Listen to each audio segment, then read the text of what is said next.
It's like, hey everybody, so my name is Jayjay, and this is Coffee Break with Jayjay. I know it's been a while since we've had this conversation. It's been a long while, but I do hope you're doing well. Happy New Year, Happy Easter, Happy Dirty December, all the rest of it. Yeah, life just kind of got away with me for a little bit, but now we're back and doing what I do best.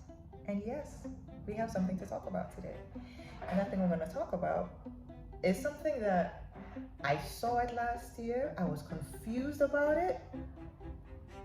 And now I'm getting the full picture, so I'm going to talk about it in its entirety.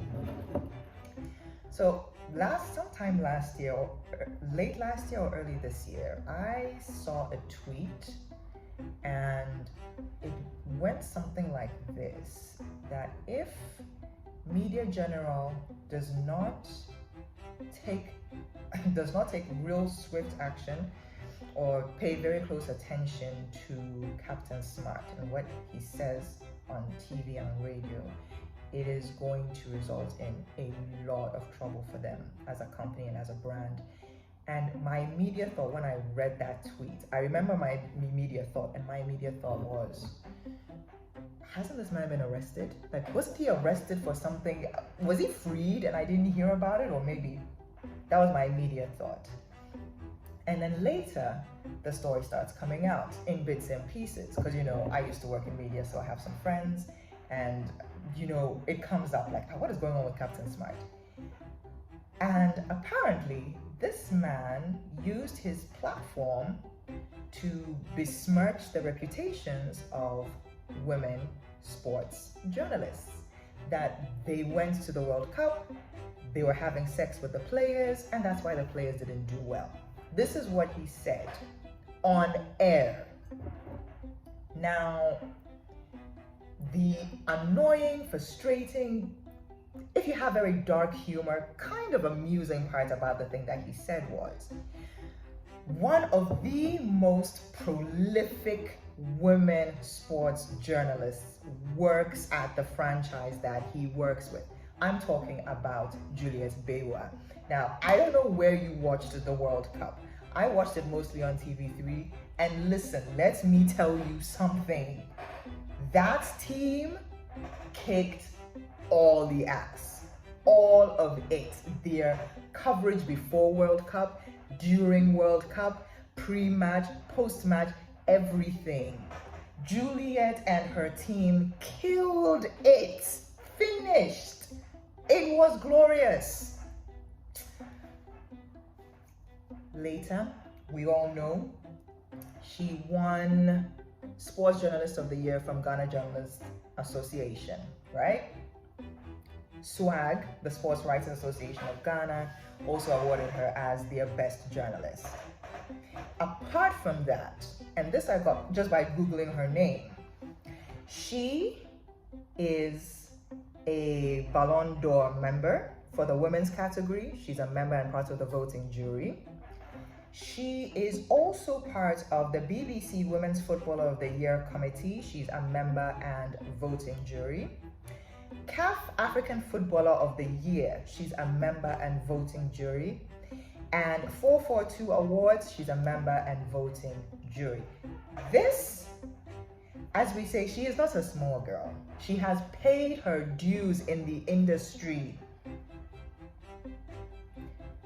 But when Captain Smart said what he did, and there was no pushback, I'm sure she looked at the situation and she said, you know what?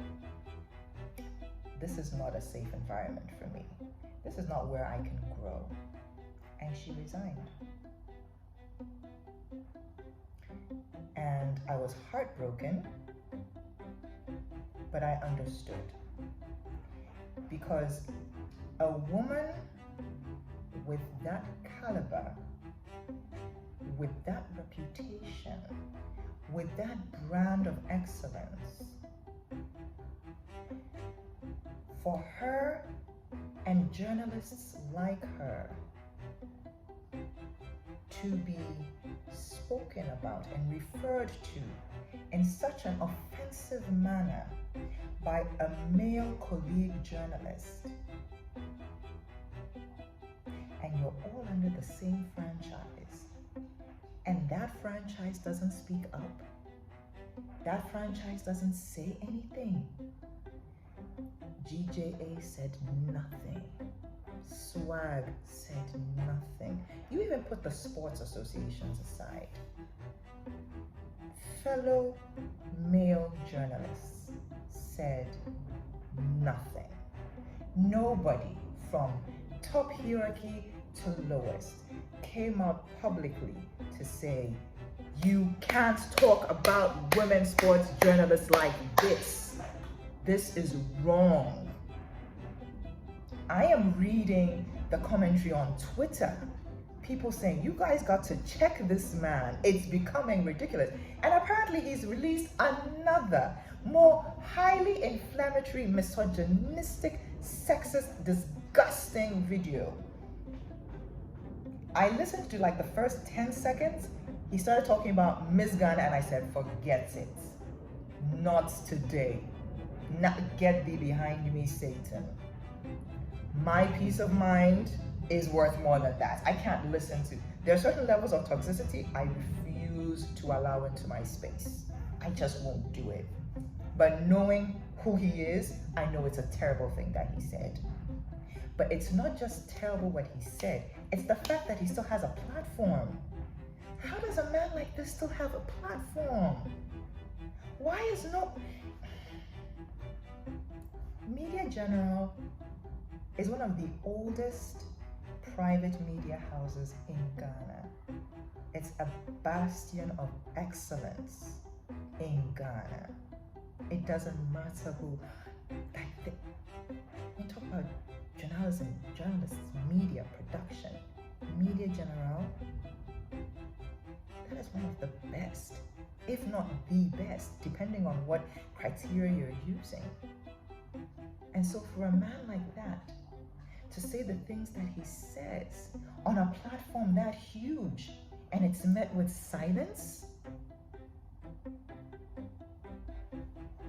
that's frightening. That's frightening.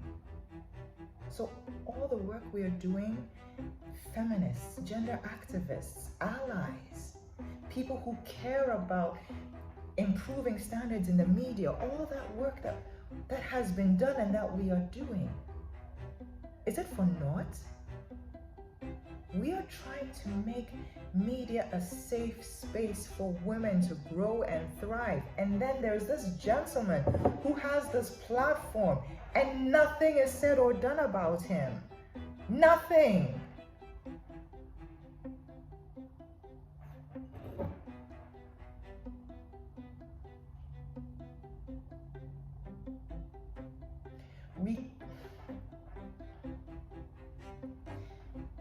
We can't keep enabling misogynistic men in the media. We have, at a point, we have to learn to put our feet down and stop it. This is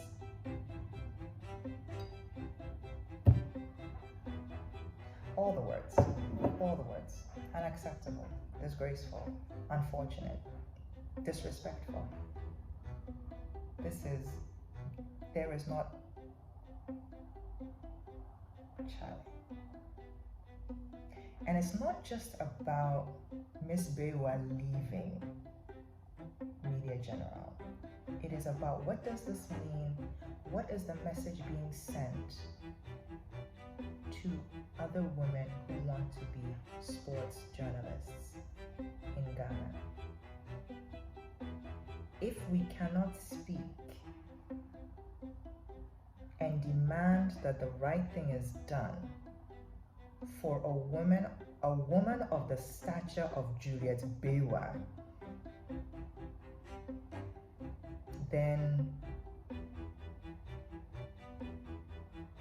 the young woman who is at Jayjay right now, or any other media school who wants to do sports journalism, what can you do for her?